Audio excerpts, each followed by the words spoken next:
Unless you want really bad audio. I prefer bad audio. Yeah, honestly. Yeah, I'm used to listening to radios. So just if it's too good audio, it freaks me out. Well, it's going to sound like Emily, so yeah, I'm sorry. You're going to sound like a woman. Damn it. I've worked so hard on not having a feminine voice. No, Emily's a wonderful person. She is. Holy moly, was that a good episode? I'm excited to watch that one because she's just an interesting person to talk to in general. And it's funny how there's almost two kinds of people. There's those who take their experiences and just hide and close up. And then there's other people who are just like, screw it. It happened. I'm going to do better than that. Yeah, exactly. I've been through it. I've worked through it. I know what to expect next time. I'm not going to let it affect me. And then there's the people who are just like, oh my God, I can never let this happen again. And you're like, it's not under your control, actually. So, do you have any examples of that in your life? Nothing that really comes to mind right off the get-go, but just in general, like kind of learning to let go of control. That's basically anyone's military experience. It's like you are no longer in control of your own life. So you just kind of get used to a really good way to describe what she's doing or how she is being comfortable, being uncomfortable. And that's a big thing. I think I circled it on there that I'm like a big proponent of is just being comfortable, being uncomfortable or getting used to it. Because it's like stuff is going to suck sometimes, if not all the time. And you just got to deal with it. I want to get into the Drunken Tacos story. Right off the bat. You just itching to die. I want to, but a little bit further. I was going to say, save that one for later. Yeah, a little later. Wait until things are a little bit too boring. Once we get into the women part. Sure. How do women work? Okay, well. So anyways, let's talk about these tacos. So you said you wanted to become a protector and when you got into the Marine Corps. Yeah. Go ahead. Why? I was going to say that was kind of the driving factor for joining the Marine Corps. One of my driving factors for joining the Marine Corps was to become a protector for my family, my siblings specifically when I was growing up. And that was kind of one of the big things. I remember when the recruiter asked me why I wanted to join. And I was like, for the training, for the experience, and for the uniform, because the uniform is way cooler than everyone else's uniform. But mostly for the training and for the experience. And I was like, that's really what I want out of this. And same as everybody else, usually when you join, you're like, oh yeah, I'm going to do this for 20 years. I'm going to do this for my career. That ended up not being the case. But the goal when I went in was to just get that training, any training and all training that I could to better myself and then have that experience of, like we just talked about, being comfortable, being uncomfortable, going into certain situations and learning how to adapt to those situations and win. Protection from like physical protection, emotional protection? Yeah, pretty much mostly physical protection. Being the oldest brother, that was kind of my like job, quote unquote. But the rest of it, I guess I wasn't really thinking about much of the emotional protection. I was more thinking physical protection and being able to help. Yeah, not only myself, but them, others. Is that just the internal drive of just like the male psyche of wanting to be someone who provides, to be able to protect, to be able to defend? I would say probably for most. Yeah, there's definitely a few, in my experience with the people that I've met, the people I've talked to, there's definitely a few key things that almost every male wants, and that's to have a purpose and to be able to provide certain things, protection, just provide like in general, like money, shelter, food, like the basics, for their family. And then when a couple times I've seen that and guys have lost that person or things to provide for, and it just is devastating. And then they're like purposeless and they're just a husk. Yeah. How would you define purpose? Having the people to provide for, or the things that you are able to provide for people, if that makes sense. So a little bit of a difference between the two. People to provide for, basically like family, right? The people that you care about, you want to be able to take care of. And then people that you can, or skills that you can provide to people professionally, right? Like I have shooting skills that I can provide for customers, students who want to learn how to shoot. That doesn't directly help my family. It does for me because it's my job. But if it wasn't my job, then that wouldn't really provide anything for my family, right? That wouldn't be bringing in anything monetarily to, or like food on the table or anything like that. Is purpose like the cousin of accountability, or is it accountability one of the subsets of purpose? That's a good question. Accountability, I don't know. I never really lumped the two together. Accountability and purpose. Because if you're not accountable of what you're doing, then you won't have that purpose to want to keep doing it. I would probably say more that accountability is a subset of purpose. So you have a purpose, you're doing those things, and then you're holding yourself accountable for providing that purpose. What gave you that purpose to want to be able to, other than like your family and everything, what went from, because at least in my mind, there's a lot of people in the world that just want to sit and be complacent. They just want to like doom scroll social media, get like the dopamine high. They don't want to do anything. They just want to exist. So how would you look at a person who just wants to exist and someone who has a purpose? Say it again. How would I look at them? Why do you choose to be a person with purpose and rather not just someone who's just getting by and living in the world as the world tells them to live? Terrible way to phrase it, but it's just kind of boredom. Like I would sit around and I'm looking at like I catch myself sometimes doing that. Like I'll sit around and just try to relax for a bit and I'll be looking at my phone. I'll be like, God, this is boring. Let me go do something. And I'll get up and go do something. But I don't think I could just sit around and not do anything. There's too much going on in my head that's like, I've got to get this done, or I want to try this, or I'm trying to build this, or I'm trying to create that. Or let me go, have a thought of like, oh, that would be kind of cool. Let me go try that out real quick. And then just try to go do it. But I don't think I could sit around all day, every day and not do anything. In fact, recently I was a little bit sick and I was quarantining. I had COVID, probably a month and a half ago. And I have a daughter, right? Young kid. So I didn't want to get her sick. So I was quarantining in the basement. And so I'd go to work. I wouldn't go to work. After a while, I would go to work and come back and still like be safe. But the whole time I was in there, just living in the basement by myself, and I was like, this sucks. Are we allowed to curse? No, that's fine. No, I was gonna say this fucking sucks. But that's fine. I'll keep it back. Yeah. But I was like, this sucks, man. This is terrible. I'm just sitting around literally doing nothing. Nobody else is around, so I'm not even like able to play video games with anybody or hang out. So I'm sitting there on my phone trying to think of things to do and projects that I've been wanting to work on and ways that I can, start to push those projects forward. And it was just boring. When you're trying to pursue what you want to do, the things that give you purpose, is there a level of isolation you have to be in order to get that purpose, in order to get those things done? Yes and no. Not to get things done, but to devote some time to actually like think about it, and to actually put some effort into working towards that goal, or things that, basically the prep work, you could say. Because I definitely get easily distracted by, especially here, right? I'll be sitting there trying to write an email or something, and then somebody comes in and starts talking about, hey, I got some questions about this class. Oh, cool, let's talk about this class. And then as soon as I'm done with them, they're done. I'm like, oh, what was I doing? All right, let me go work on something else. And so and then I'll come back to a computer with a half-written email. I'm like, that's what I was doing. So you get super distracted if there's too much going on. So a certain level of isolation is good for me to help kind of actually focus up and get things done.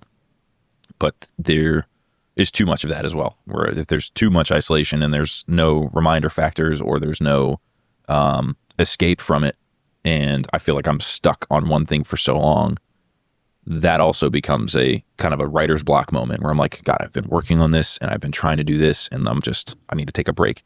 So if I'm like stuck on one thing and can't do anything else, that's almost just as detrimental as getting distracted from it. Do you find yourself to be more of a person who structures their day, or leaves it loose for open to whatever happens? Virtually no structure. It's probably like too far no structure. The only structure I have is, at least for work, is people setting up lessons, like lessons and classes that are pretty consistent. So I'll have, class from 7 to 9 p.m. And like, I know that's happening, and no matter what, that's going to be part of my day. But in between that, if I've got nothing else going on, it's like, all right, what can I get done? What, chaos can I try to control to actually get something done today?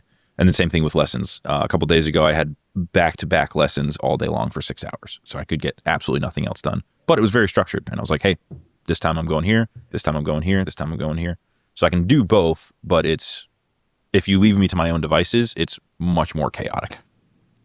So even though your day is like really chaotic, the way you think, the way you go through your day, or just based on this one conversation, I don't know exactly how you think, is the one thing that keeps you structured throughout the day is being on time? Because I know you said that you were pretty obsessed with being on time for things. I try so hard, and this particular line of work should be easy to do that, because everything is very like, all right, we have the range from, you do everything in hour sections. And it is definitely a driving factor to try to be on time, but that is, I don't know. Sometimes I guess it kind of flip-flops. With lessons and classes, yeah, absolutely. It's that the time is the driving factor. Trying to get out in time, trying not to be overtime in the range, or if I am going to be overtime, letting the range know, like, hey, we're going to be about 20 minutes. And I do get a certain level of satisfaction when I predict that. And I'm like, hey, we're going to be about 20 minutes over. And then it's like 18 minutes and we're done. I'm like, yes, I nailed it.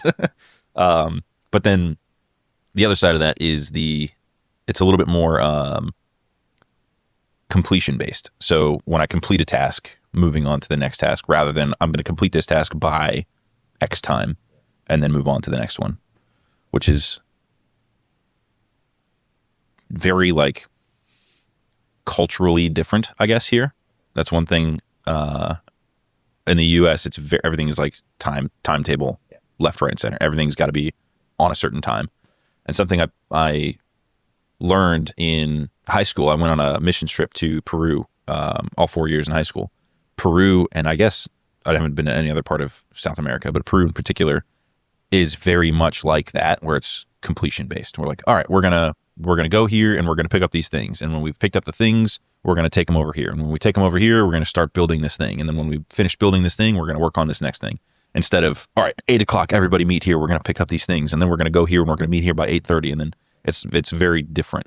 So it's more, and I like that. I learned that and I saw it and I was like, that is better, I think, because it doesn't put as much constraint on you.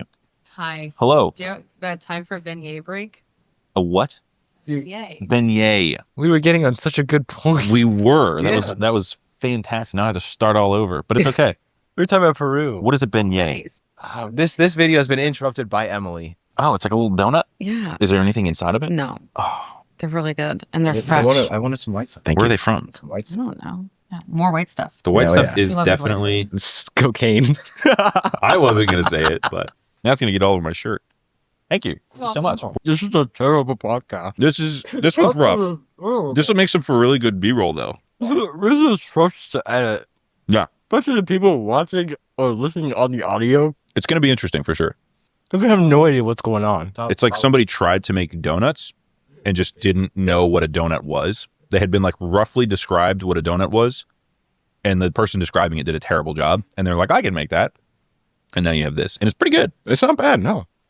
I'm sorry for wasting your time. No, not you. The people listening. Oh, forget them. They've got all the time. They can fast forward. It's fine. All right, so there's going to be some weird editing on this one, so I'm so sorry for... No, you're good. No, not... Again, I don't care about you. Oh, you're not talking to me. I'm You're not talking to the invisible person in the room. Exactly. I forgot. I'm sorry.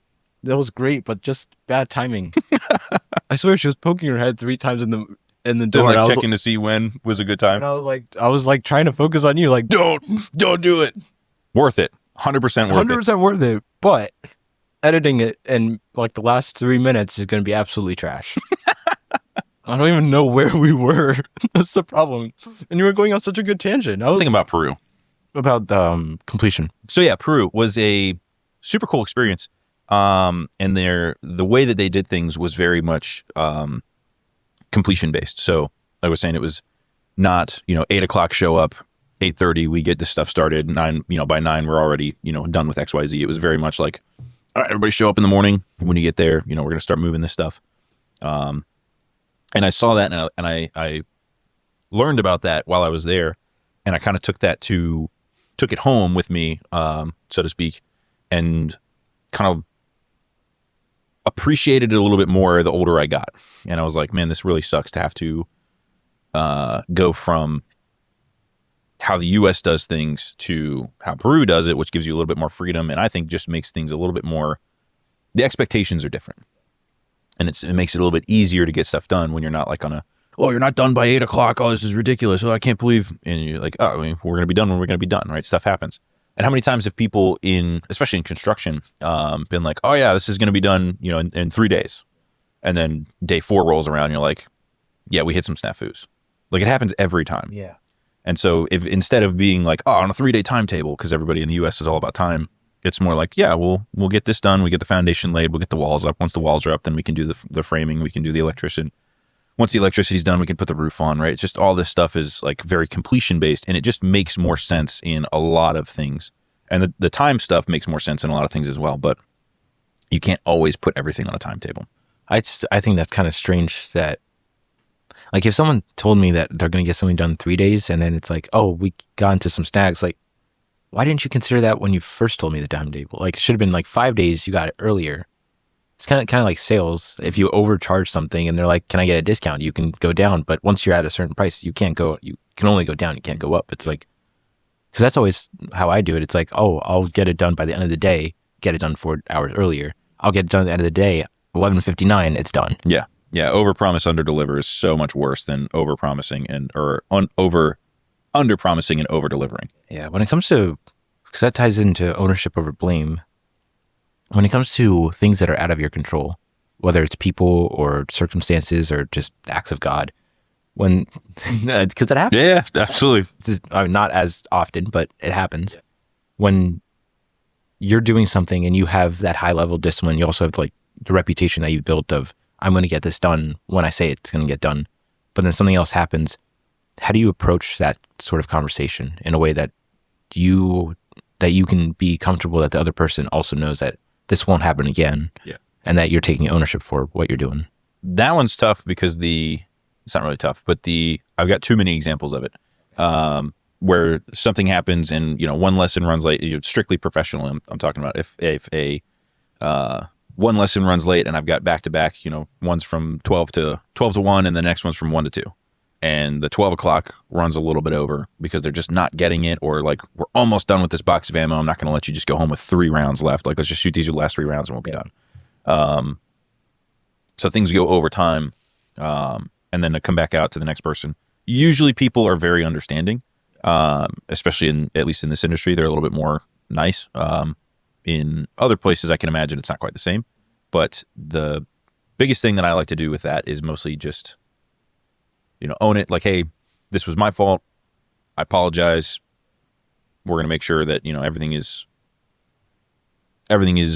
basically, we make it up to you, right? I will make it up to you. And I try not to say it on like a general level, like, oh yeah, XCAL will make it up to you. Like, it's not XCAL. I messed up, right? It's my fault. So I will make it up to you. I'll make sure either we will absolutely get that full hour, and that next person will just be pushed back a little bit, and I'll do the same thing for them. Or like, hey, I can't do the full hour, so we can either, prorate the lesson, or like, I'll spot you a box of ammo, or like, hey, I'll bring my rifle in and you can shoot my rifle. I'll provide the ammo just to be a little bit more fun.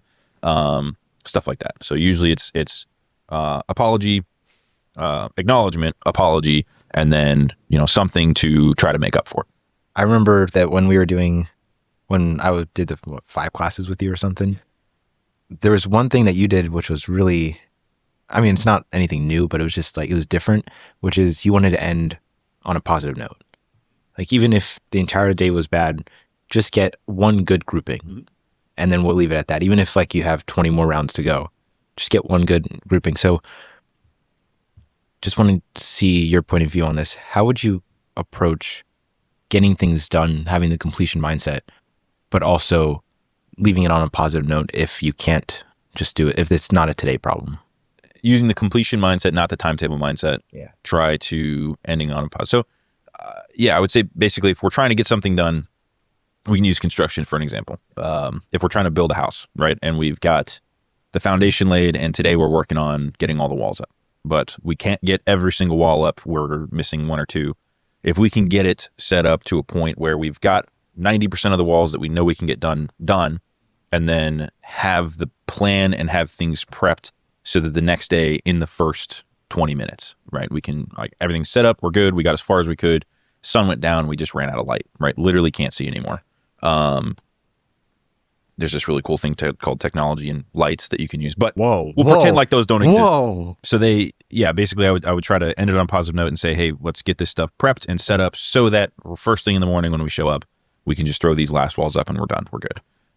It is going to throw things a little bit behind, but at least we don't have to start from scratch, right? We're not building the entire wall. We don't have to go and get the lumber and bring it over here. Like, we've already done all that and pre-staged everything. I guess that's in my little example that I've created in my own head. That's probably how I would try to approach that. It might be a 21-year-old problem, but a lot of the times whenever I'm in a place where I'm very comfortable, when I'm with people that I'm comfortable with, like jiu-jitsu or something, I'll say the most out-of-pocket things. right? It's like, it's just that level of comfort, that level of like, hey, everyone here is friends. Yeah. But there's also part of me that's recurringly saying, you're a lot better than that. You don't have to say these stupid things to get the appreciation or get the same level of camaraderie among people. So my question is, how would you work on the discipline of doing what's better for you rather than what has worked before? So you've become comfortable in your habits of your social interactions, and you are not wanting to stay in that same rut, for lack of a better term. Yeah. Okay.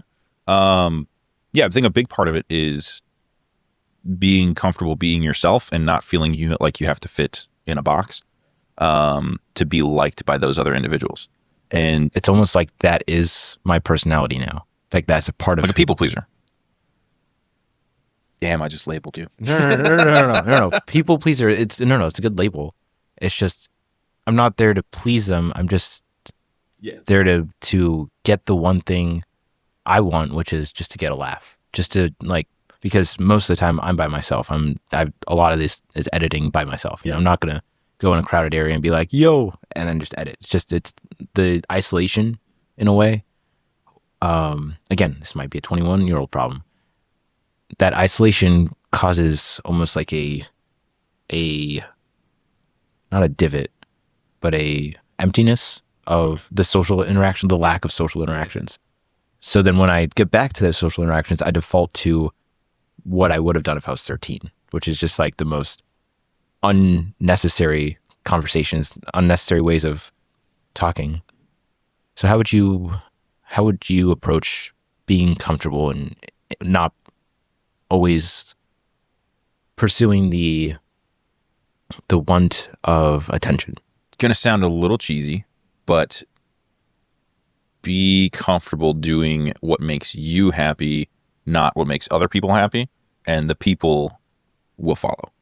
So the crowd that you maybe not necessarily want, but the crowd that you fit in with, or the crowd that you like work well with, or the people that you have similar interests with, will just start to appear. And what I mean by that is not like it's not just going to magically appear out of thin air, right? Obviously, but you'll start to lean towards those certain people, and they will start to lean towards you because they recognize in you something that they want or that they do as well, right? Similar people attract in friends. And so, at least in my experience, when you start to say the things on your mind that other people agree with or disagree with, some people will turn away, some people will turn towards. And so I would say try to get comfortable just being you, and then whoever stays, stays, and whoever goes, goes. A lot of people I feel like have a hesitancy to lose friends. And it's one thing to like drive friends away, but to just lose friends or lose contact with friends is not always a bad thing. Especially if it's not like a hard cut. If it's just like, hey, we drifted away. Like we're not, enemies, but we just don't talk as much as we used to. It can be sad, but it's like, if you don't talk as much as you used to, there's a reason for it. Either, distance is in the way, or interests are in the way, or, maybe we just don't click as well as we used to. It's not that big of a deal. There's billions of people in the world. You're not going to be alone. How would you approach the discipline of becoming the person you want to be? It shouldn't really require much discipline to be yourself, right? It should just be whatever's most natural. Yeah. But that person I am right now isn't that same person I want to be. So it's like there's a disconnect of who I am now and who I should be. Well, who do you think you should be? I should be better than I was yesterday. Okay. But the person I was yesterday is also happy with the person I am today. So trying to fight complacency. Fear of complacency, fear of failure, and fear of abandonment. Especially the abandonment one. That one hits hard for a lot of people. But the complacency one, I think, is a good fear. It's a healthy fear. Because in the Marine Corps, there was definitely that was a saying everywhere. Complacency kills, right? You get complacent, and it's literal, right? If you become complacent in your patrol paths, in your whatevers, and you stop picking up on things, it can get you and other people killed. But it kind of translates to the real world also, because the Marine Corps is not the real world. The real world, where if you become complacent in your own skin, basically in your own body, then you stop improving, right? And then you are just You're one of those people who peaks in high school. Where are we going with this? The comfort of having the fear of complacency. The comfort of having the fear. Because you can have a fear for so long that it's just, you're always fearful, but you don't take the action to actually overcome that fear. Yeah, okay. I don't know if fear is really the right word for it, but just the being comfortable with complacency, or being comfortable with not wanting to be complacent. Like just the comfort level of not routines, but the consistency of always putting it off to another day. That is a tough one, because that does require a little bit of discipline, and then just having the forward thinking and the forward thought process of like, hey, I don't want to be lazy today. I don't want to be not doing anything today, but having to find things to do, or ways to push through that complacency. Because it's like, how do you improve your sense of humor? How do you improve making friends? How do you you don't just like go on YouTube and watch a tutorial and now you're better at it. Like, you have to do it. You have to practice it.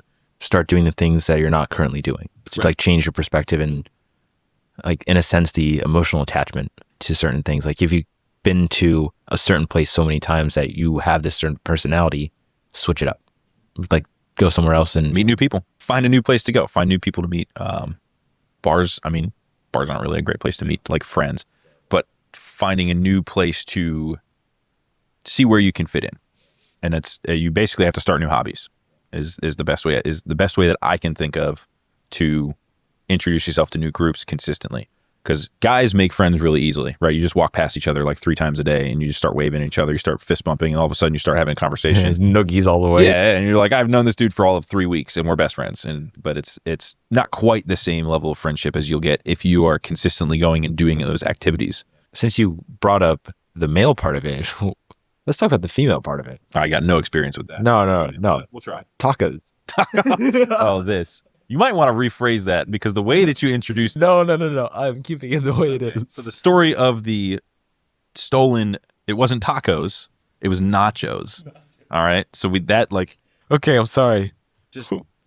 I got the women wrong, got the tacos wrong. Perfect setup. So you just want me to retell the story? Yeah. All right. You just like the story. That's fine. I like the story too. So I was hanging out with a bunch of buddies of mine, a couple of them from the Marine Corps, a couple from outside of the Marine Corps. And we all went to Clearwater, Florida. We were just doing a guy's weekend away. I hadn't seen 2 or 3 of them in probably 4 or 5 years. We hang out a lot on Xbox. We play a lot of video games and stuff together whenever we can, or at least we used to. But we hadn't actually seen each other and all hung out. So we were like, you know what? Let's do this. Let's plan a day. Everybody take, a weekend off, and let's go to Clearwater, Florida, and just hang out. Fantastic weekend. So much fun. Lots of drinking, lots of games, and lots of just hanging out and being stupid friends again. It was really cool. But then the one thing that stood out that is still forever, well, one of the few things that stood out that we still reference to this day. This was, I think, at this point 3 or 4 years ago. Was the pretty girls always get what they want. And so the reason why that was a saying, or that became a saying, is because we went to go get food at a local like seaside or oceanside restaurant. It was a basically like a fast food joint. Like you ever been to Sonic? Yeah. Not Sonic. It is Sonic, or Checkers, where you have to walk up, right? You can either do drive-through or you can do walk up, but there's no dine-in option. We walked up to this thing and we were placing an order, and it was all, seafood. And then they did have some tacos, but they also had nachos. Yeah. And so I'm not sure I really want to disclose all of this on camera. Whatever you want to disclose. I can give you this to give you some context of how intoxicated. I had just come away from the boardwalk where one of my friends caught a fish. He was teaching me how to fish, because I fished a little bit growing up, but I never really got into it. He was teaching me how to fish while I'm wasted. And he reeled in a fish. I grabbed the fish, took it off the hook, and I saw a pelican. And the pelican landed, and I was like, this pelican looks hungry. And I threw the fish at the pelican. It caught the fish, and I started screaming that I was Neptune, king of the sea. So then anyway, about 20 minutes later, I was at this taco joint. We were all there, and we were getting our orders. Everybody stepped up. They ordered their thing. I got myself I think it was a 3-pack of, it was a burrito and some nachos, right? Burrito, nachos, and a drink. I was like, keep it simple, right? I just want some food. Right after me, my buddy Justin orders, and he orders whatever he orders. He's a gigantic human being, literally the size of a Mack truck, and he orders so much food. And then he also gets his side of nachos.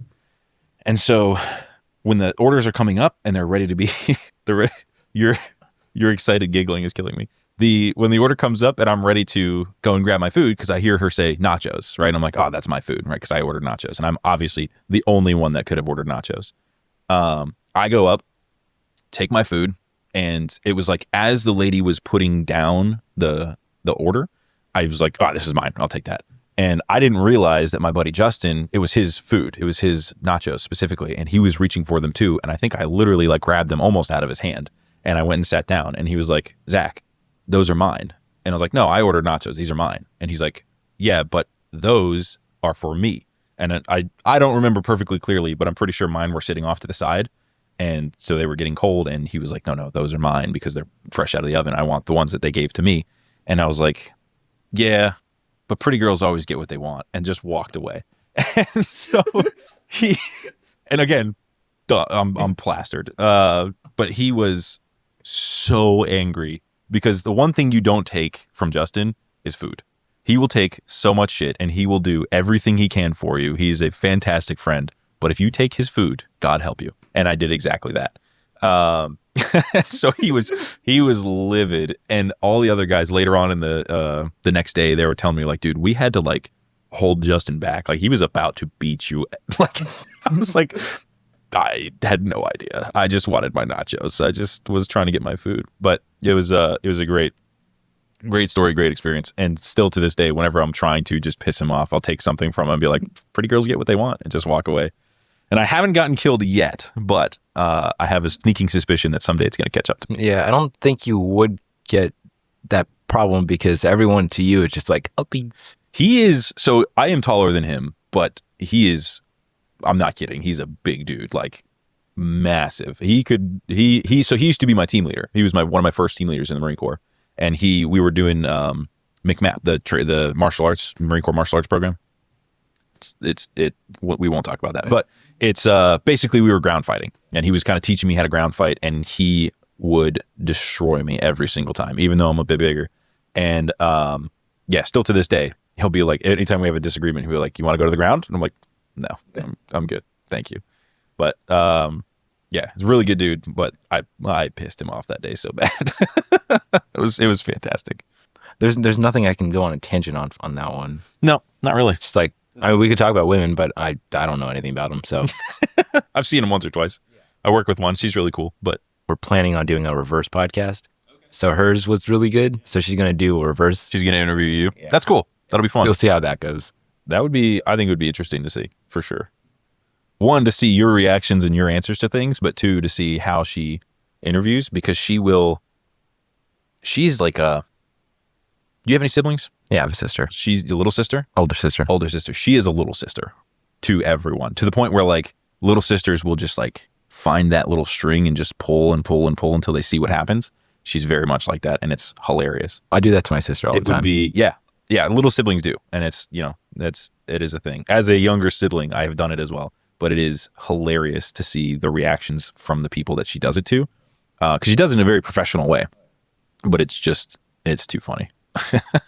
Is there anything on here that you wanted to go to restart? Because I honestly have no idea where to go with the nacho story. Yeah, jump into time over money. Time over money. Having that quality time with those guys over anything else, like that is something that I value, is having the ability to have some time with people rather than like, I could be making money, or I could be, I don't, let me rephrase that. Let me phrase that differently. The value of time over the value of money. Time is the most valuable resource. You only have so much of it. It is incredibly finite, and we have no idea when we're out of it, versus if I have to spend, $500 to buy a plane ticket to go on a trip with some buddies, like I'm fine with that because I can make more money. Can't make more time. So that is a huge thing for me in a lot of facets of life, is trying to maximize the efficiency of my use of time so that I don't feel like I'm wasting it. And when I feel like it's being wasted, it is something that really pisses me off. Like I'm a pretty patient dude, but when I feel like my time is being wasted, I'm like, I'm not having this. I'll either just walk away or like that's what will actually make me angry if I can't get away from my time being wasted. That is a huge pet peeve of mine. Do you have, in my mind, whenever there's something that I haven't pre-planned out, like if I know like it's going to take me 3 hours to edit something, like I'll dedicate the 3 hours to that. But then if like maybe halfway through something happens and I have to do something else, do you have in your mind like a certain amount of time that you assume that you're going to get something done? And if it's not done by that time, then you get like really angry because it's like that should have been done by now. I will get frustrated with myself for sure. Yeah. Like, hey, idiot, you're supposed to get this done and you didn't. But not very often. Yeah. It's not usually, if it's my own fault, I don't really get angry at myself for not getting something done. I'll be annoyed. I'll be disappointed. Sure. But it's like, it just didn't happen today. I think it's more so when it's out of my control, the time is being wasted. Like, I was going to say a traffic jam, but like somebody's probably hurt in a traffic jam that's wasting time. So it's hard to be angry at that. But something like that, where it's an act of God, right? We talked about an act of God, literally a fallen tree in the road, right? Can't get past it until somebody fixes it. My time is being wasted because of a tree that we could probably drive around, right? If it's an avoidable thing. I got a really good one. So this one. Another Nachos story? No, not quite a Nacho story, but another story. I like stories. I was in New York. This is a time-wasting story. I was in New York visiting, and it was a little rainy out, and we had just come back from going and seeing the Statue of Liberty. So everybody was getting off on the dock and heading back into the city, and there was a construction site, so everything was like bottlenecked rather.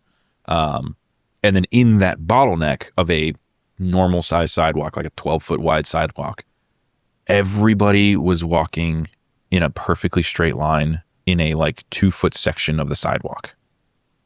And it was backed up. So like the whole strip of the sidewalk was backed up because at the very beginning of that, everybody was blocking it and not moving forward. And everybody was trying to single file line into this. And I couldn't see why and what was going on. I was like, what is happening? Why are all these people doing this? There's plenty of sidewalk to walk on. It took us about 20 minutes to get to the front of this line or up to this line. Come to find out when I got up there was a puddle.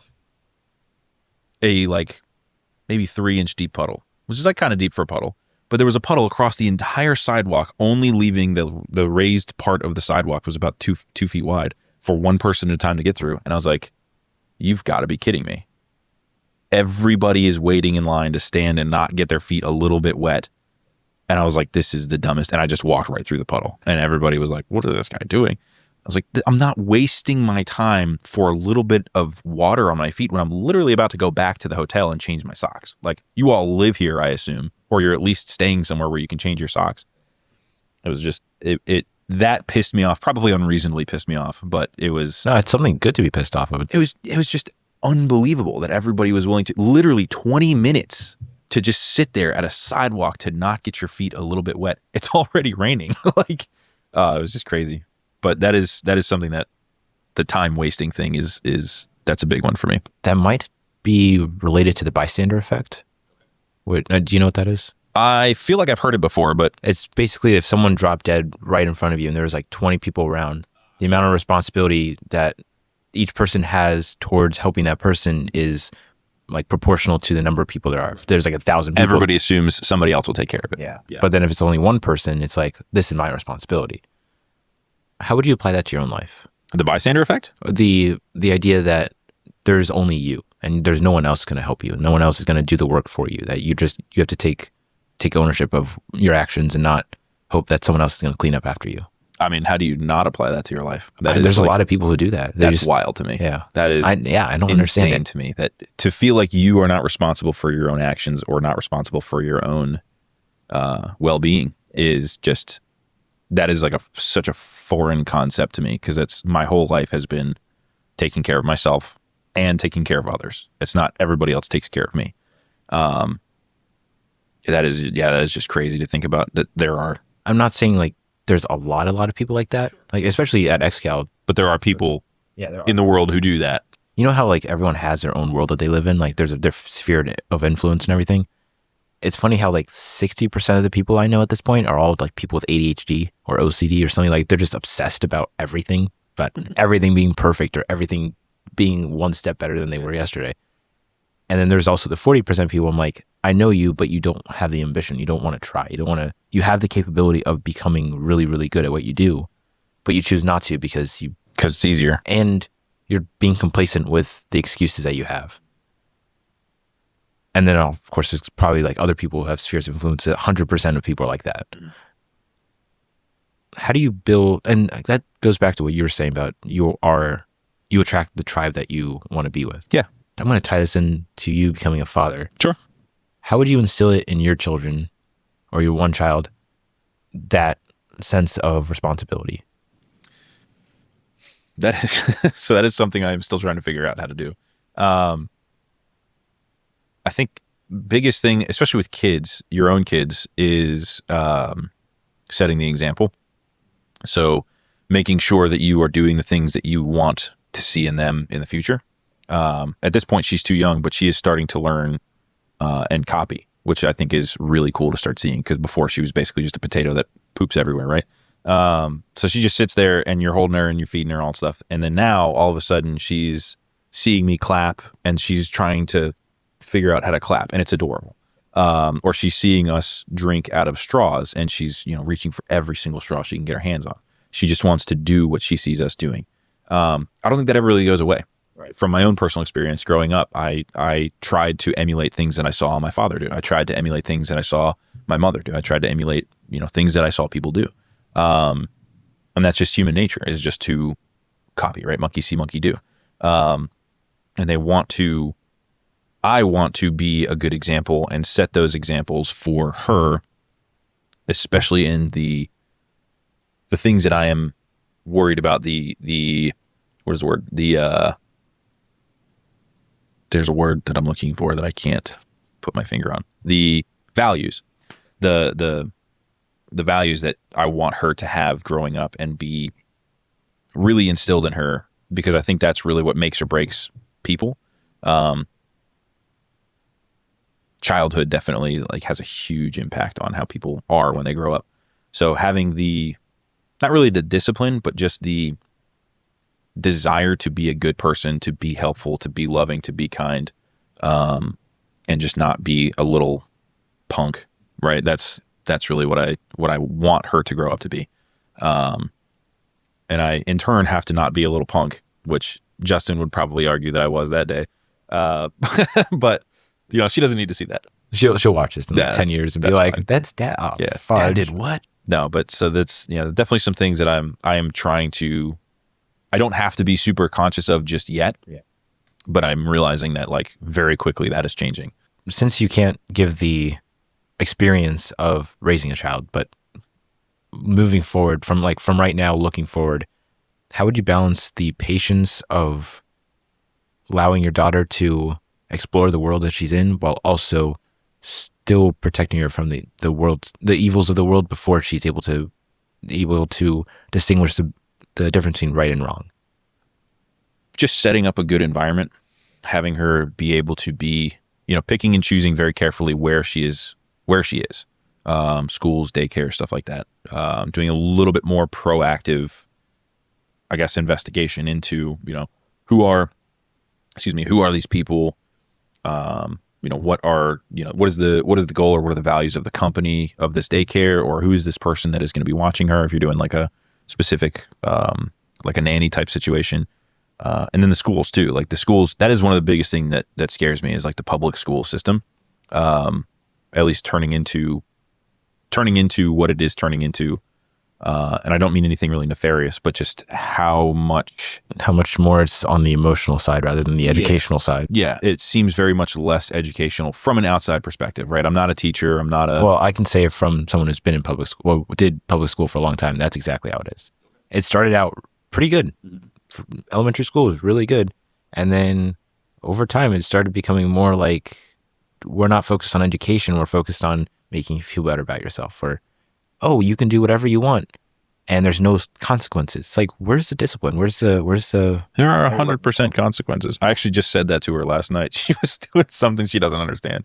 She was doing something. She picked up a toy and she was flailing it around and it smacked her in the face. And I was like, oh, you poor little thing. She starts crying and I was like, well, There's repercussions for your actions, right? And she's obviously has no idea what I'm saying, but there's a huge impact on people feeling like there are no repercussions. And there's that, it's just the school system is really frightening to me the way it is currently. I was homeschooled. And I don't want to say that's better, because there are definitely homeschool situations that are not great. I mean, look how Emily turned out. I know, right? Jesus. But the school systems are frightening to me. And that is a big thing that I want to be careful about where we put her, because that has such a huge influence, right? She's there for how long is high school nowadays? 4 years. No, like the hours of the day. What is it, like 6? You're there for 6 hours? High school, I remember it was 8 till like 3. A pretty good chunk of time. For me growing up, it was completion based, right? Kind of the same thing with Peru. But it was, get this done, get this done, get this done, have your homeschool done or your homework done, and then you're good. And then I would go work with my dad for the rest of the day. So it was very different than what she's going to be experiencing. And that is one thing that I really want to be cognizant of, where she is placed and the people she's around, but still to the point where she's able to explore and make her own decisions within reason when she's younger. Yeah, that is actually probably a big difference between being homeschooled and public school, is that public school, not only is it meant for people to become workers, just go into a workplace and just get a job and do 9 to 5, but the public school is definitely more on time-based and not completion. Yeah. Like if you completed something in 20 minutes and everyone else is taking an hour, you're going to have to wait an hour because everyone else is slowing you down. But if you're better than everyone else, you don't get rewarded for that. Right. You get rewarded for how long you got something done. It's not valuing your time. It's valuing your ability to be like everyone else. Yeah, that's a good way to put it. That is something that I don't love, but probably try to put a focus more on time value, because that's something I didn't really learn when I was young. That was something that came much later. Yeah. I was like, man, valuable. Time is valuable. Like your time, people's time. Don't waste other people's time, just like you don't want to have yours wasted. That is something that I want to instill. Yeah, that is something I've noticed, the difference between someone who's successful in my eyes, just the way their mindset and everything, versus someone who's just another person in the matrix. The successful ones value their time, but they also value honesty. It's like I could start every podcast with like, this is Zak Ruppert, X, Y, and Z did whatever, or we can just get right into it. Yeah. And I prefer getting right into it, because who cares about your backstory? Because probably they don't even know who you are. Right. Yeah. I doubt anybody would, except for the people that I know that I'm going to send this to. Yeah. Right. And they're probably not going to watch it either. Yeah, exactly. No one cares. No one cares. No, but that is a good point. It is 100% a time.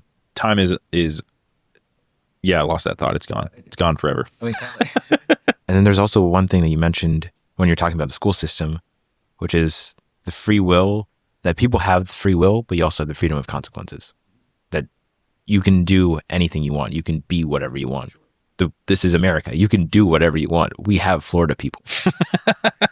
Yeah. You absolutely have all those choices, but you have to recognize early on that there are absolutely consequences for all of those choices. And there's good consequences too, right? You make a choice to invest a little bit more time in a friend, and the consequences are now you've got a good friend for the rest of your life. Every choice you make has consequences, and that is not something that can be downplayed, especially the negative consequences that come with it. If you're sheltered from that your whole life and you never have consequences, that's how you get the people who are just unbearable in my eyes. That is, oh my God, I swear if she's like that, I'm going to lose my mind. That's going to be so disappointing. And I'm going to be disappointed in myself, right? If she turns out like that, because I never gave her consequences, but that's just not going to happen. You don't have to answer this if you don't want to, just because you are a new father. But when your daughter gets to the point where she's starting to date, when she's starting to go out in the world and start... Shudder to think. How would you make sure that she knows that she is loved, that you love her as her father, and that she doesn't have to become a stripper, she doesn't have to become a prostitute to be able to get that same love and affection from a good man? A big part of that is just being present, right? Being around, being present, being there, and not making her have to fight for attention. And if you're around, then there is less of a question of if you're loved, right? If I'm around, there's less of a question if she is loved.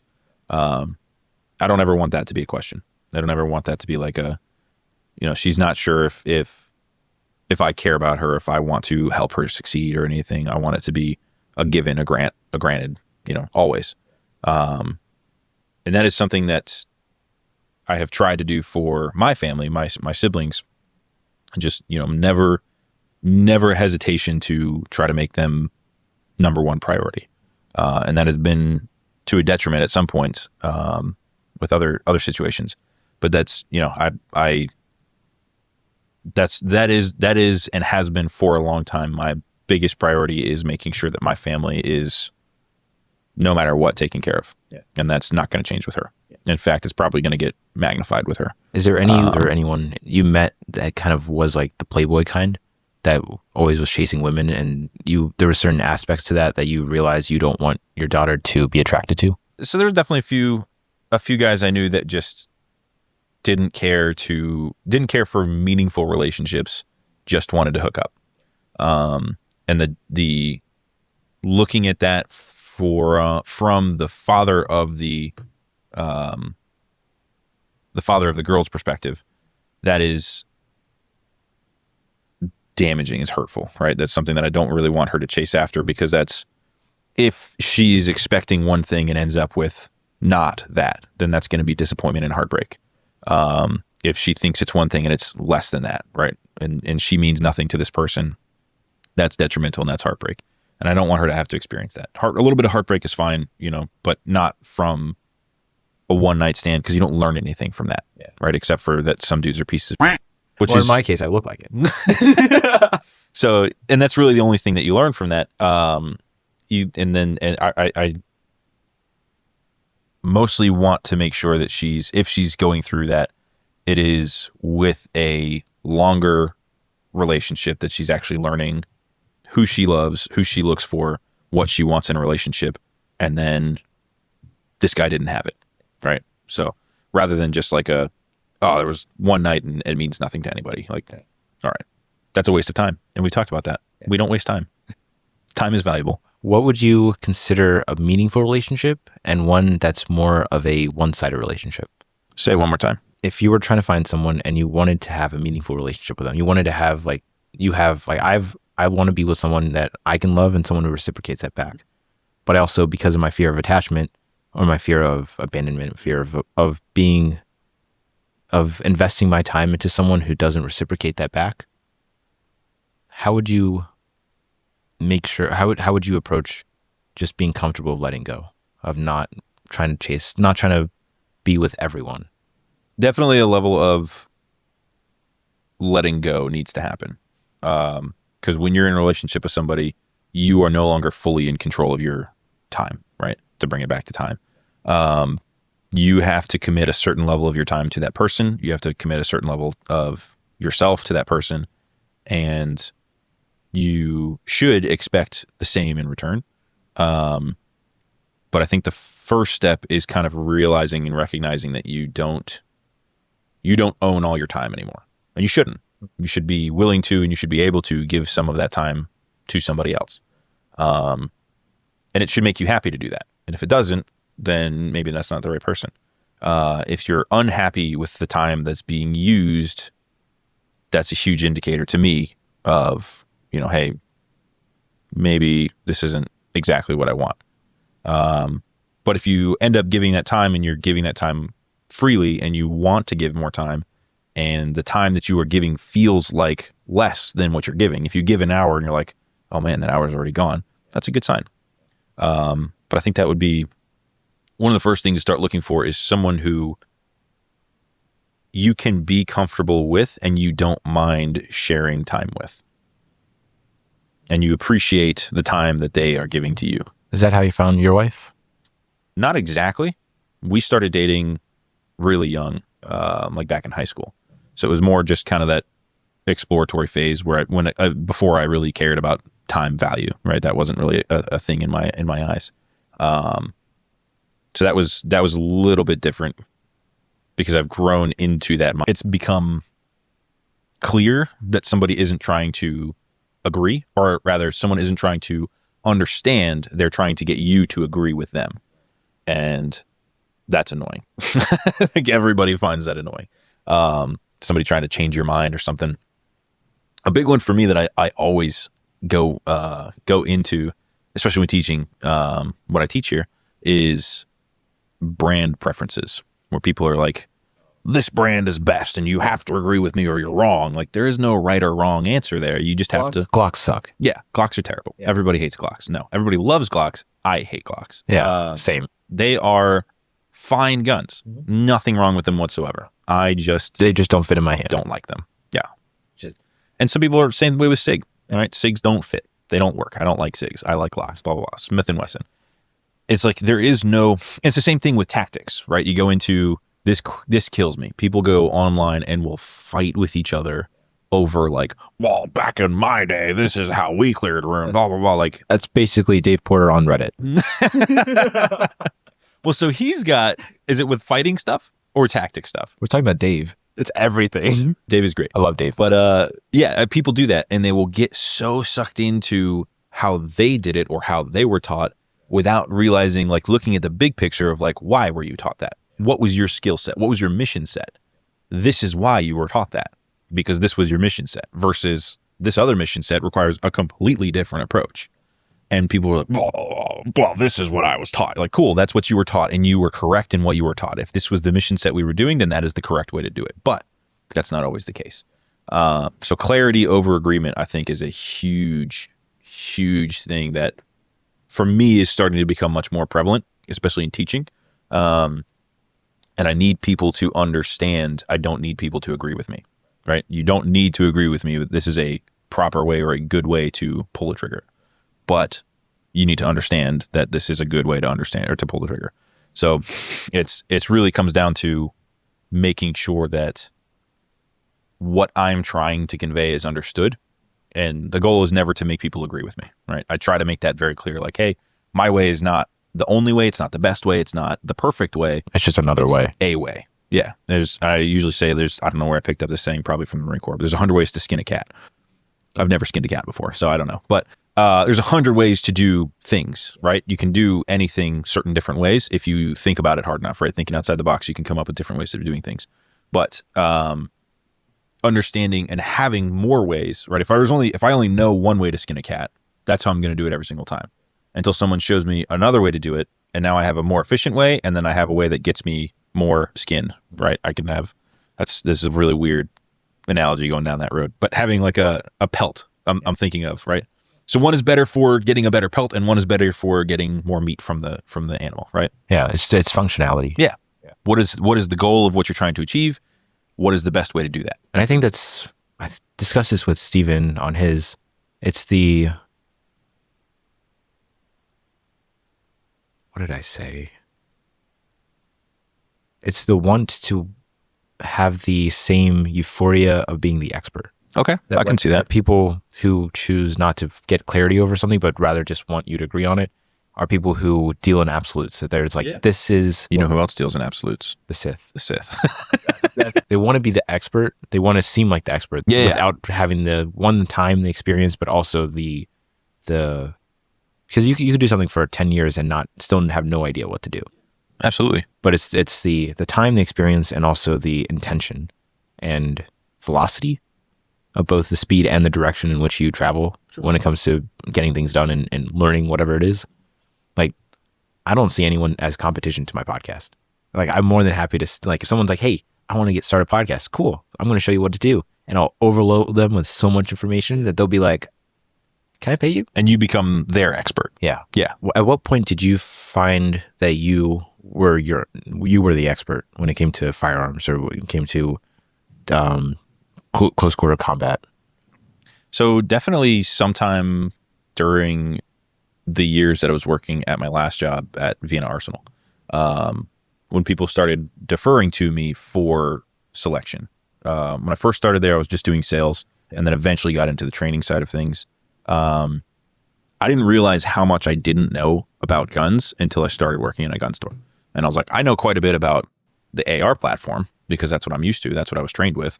I know absolutely nothing about handguns because we never touch handguns. And then when I started working there, I started realizing what I needed to learn. I started taking more time to understand. I started listening to the other more experienced salesmen and like taking their knowledge and their kind of stories and their analogies to things and trying to dissect it, trying to understand it a little bit more, and then turning it around and using it for myself to help other people explain, or to help to explain to other people, this is the difference between these two things. And that was when I started gaining a little bit more confidence with what I was talking about. And then it got to a point where people started saying to me, I think it wasn't until people started saying to me, like, you're the expert. And I was like, well, I'm far from the expert, but like, I guess I know more than you, so I can help. But I never saw myself as like the best at this thing, or the best at explaining, or the best at, why this is better than the other, or best at ballistics. Everybody in the shop kind of had their like specialty. So we had one guy who was the AK guy, right? If anybody had any questions about the AKs, you go talk to Dennis. If anybody had questions about like old collection guns, go talk to Cody, because he's a super nerd about that stuff and he knows all of it. And I try to learn a little bit from each of them instead of just staying in my lane and being like, I'm the AR guy. I was like, that's the most generic thing. Like, I've, used them a bunch and I know about them. I know how to run them, but I'm still learning all the brands in the civilian world, because the military, it's just, here's your M4. It's not, this is an FN M4. This is a Colt M4, right? There were, tons of different ones that were issued, but I didn't know any of that. I was just like, this is my M4. So then after I got out, I started learning from all these different guys and trying to take their knowledge and essentially bring it all into one place. It was my end goal. It was what I wanted to be able to do and be like, I know jack of all trades, right? Jack of all trades, master of none, trying to master some. Maybe we'll get there someday. But that was kind of where I started to get that point where it was like, I guess I am kind of an expert. Not really, but again, I know more than the average person, right? You're coming into the gun store, you're asking about stuff. I can answer most of these questions. And it's kind of a guided ride. The way that I try to do it is more of like, I'm not going to tell you what you should buy. People try to do that all the time. Yeah. They'll come in and be like, what should I buy? What's the best gun? And I'm like, there is no best gun. And I hate that question, but people always ask, what's the best gun? I'm like, well, it depends. What are you doing? What are you working with? Yeah, there's a quote, I don't remember the direct quote from Richard Feynman. The expert is someone who can explain a complex topic simply. That's a really good way to put it. Fantastic quote. So the complex things, if you can dumb them down. And another version of that I've heard is basically, if you're able to teach rocket science to 5-year-olds or kindergartners, right? Then that's an expert. The same idea. And that's essentially what I was trying to do, was get all of this information so that I could be very simple about it. Because you get people who walk into a gun store and they have no idea what they're doing, and you're like, all right, so let's talk about ballistics and let's talk about all this stuff, and this is the terminal velocity of and you're like, this is not what I bargained for, right? And I just want to know what's the best gun so I could just walk out of the store. Yeah, I worked at a piano store for 2 years, and that's basically, what's the best piano for me? And I think most of the time, like when I first started hearing that, I was like, dude, I don't know. I don't know what you want. Yeah, how am I supposed to know your full life story? Yeah. I think after a while, it became like intuitive to me that it wasn't what they're saying, it's what they want out of that saying. Not the explicit communication, but the implicit. Like, what is the meaning behind what they're saying? It's not that what is the best piano in the store. It's what do you know as much as I want you to know, and can you explain this topic, this complex process to me simply? And then once I started realizing, okay, they're asking me a question, let me ask another question. What are you looking for? And then it's like, I'm looking for verticals. Well, okay, good. Don't look at the grands. Those, you're not going to want to pay $15,000, $20,000 for that. So let's go look at that. So in your life, how would you approach, are you more of an explicit communicator or more of an implicit? As obnoxious as the answer is, a little bit of both. More explicit in my professional life, because that is my job, is to explicitly communicate to people how to do something. In my personal life and with my own personal feelings and thoughts, it's much more implicit. Are you more of an introvert? Probably at this point, not anymore, but growing up, I definitely was. And left to my own devices, 100%. I will just shut up and sit in a corner and be perfectly happy. But that is impossible in my line of work. You can't be an introvert who sits in the corner to be a firearms instructor. I'd be like, just shoot the target. I'm going to sit over here and just do my thing. You can't do that. So I've kind of had to learn how to adapt and become more extroverted with that. And that's been fun. That's been interesting. But it is definitely harder. It was harder for me until I started getting to that point where I was like, oh, this is what they're trying to gain from this. And just like you said, ask the questions like, what is your goal? Right. And what I found is giving people basically a multiple choice answer really helps to kind of, if you just like, what do you want to do with it? And they're like, and they have no idea how to answer that. But if you're like, what are you looking to do? Are you looking to do self-defense? Is this a competition gun? Is this something for the house? Is this, just something for the range toys? Like what is the point of the gun that you're trying to get?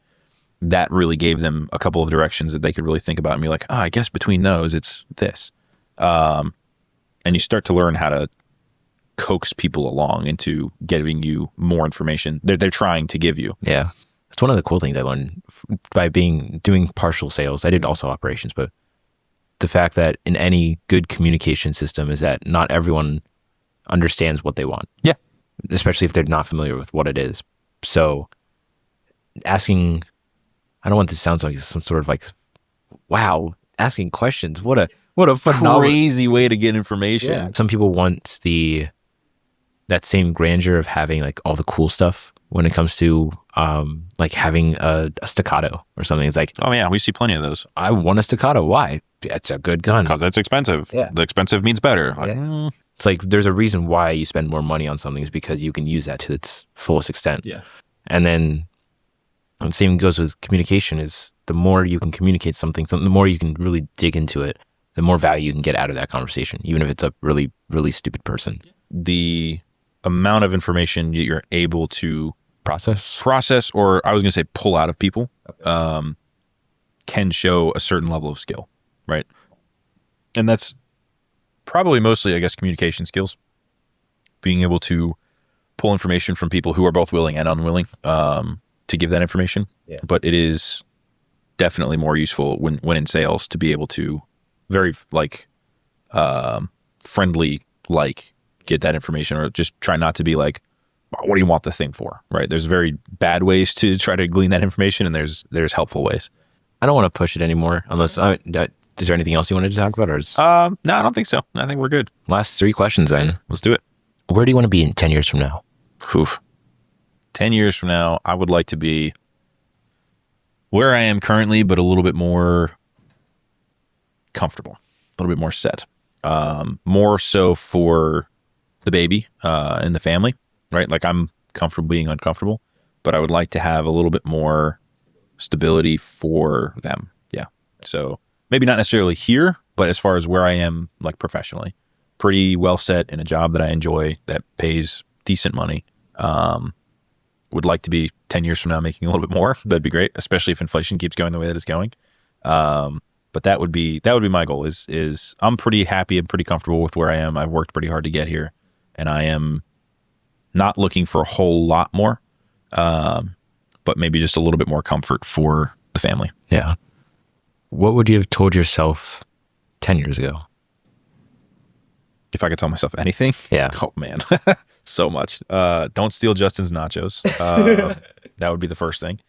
Man, that's a good question. Like if you 10 years ago was sitting right next to you, what would you say? What year is it? 2025? Yeah. So 2015. 2015, I was just getting out of the Marine Corps. So that's a really good time to get some information for myself. So I probably would have told myself to, this is tough because if I influence this decision, it changes my life drastically. But what would you have said regardless of how it turned out? So I probably would have told myself not to worry too much about getting a degree.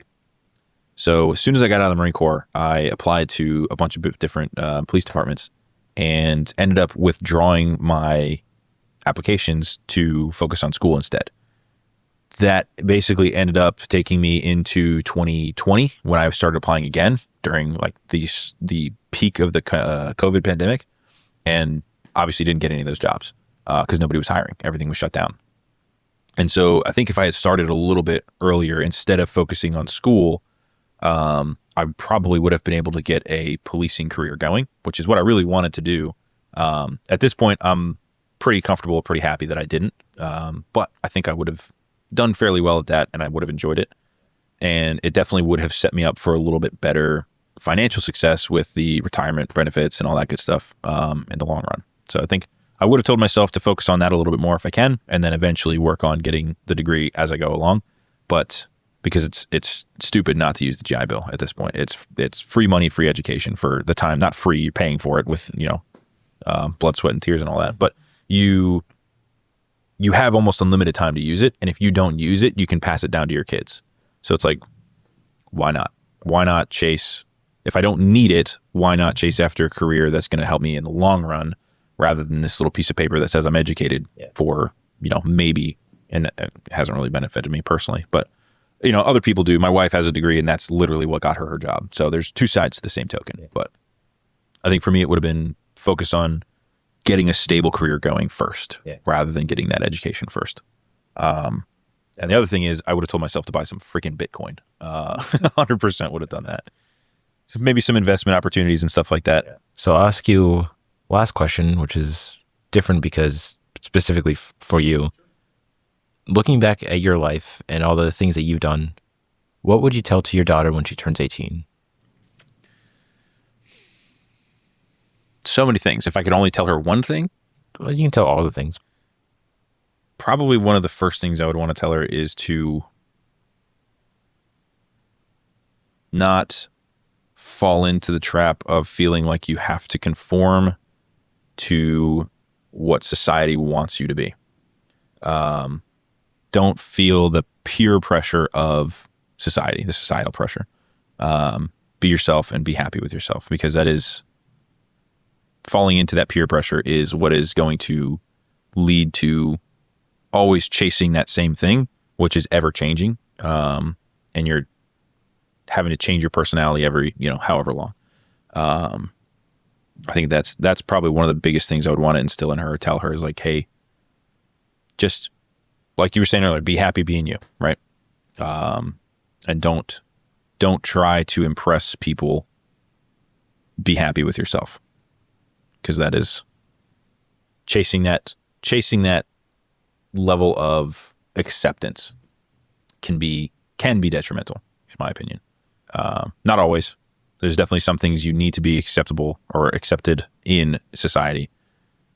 You can't be a sociopath, right? You have to not eat people, right? There's a couple things that you have to, minimum requirements, bare minimum. But I think that is the biggest thing, is make sure that you chase your own happiness rather than trying to be what everyone expects. That is, I got to figure out a better way to say that, but that's fine. We'll do it on the next podcast, 20 years from now. Yeah. All right, cool. After I can actually tell her that. Thank you. Yeah, should get this done within the next 2 weeks. Okay. Yeah. Not that it takes me 2 weeks to edit, but rather just all the stuff I'm doing this week. But this is probably not going to be too hard to edit. So just got to edit out the Emily part. If you don't make those little cringe clips with those, that's so disappointing.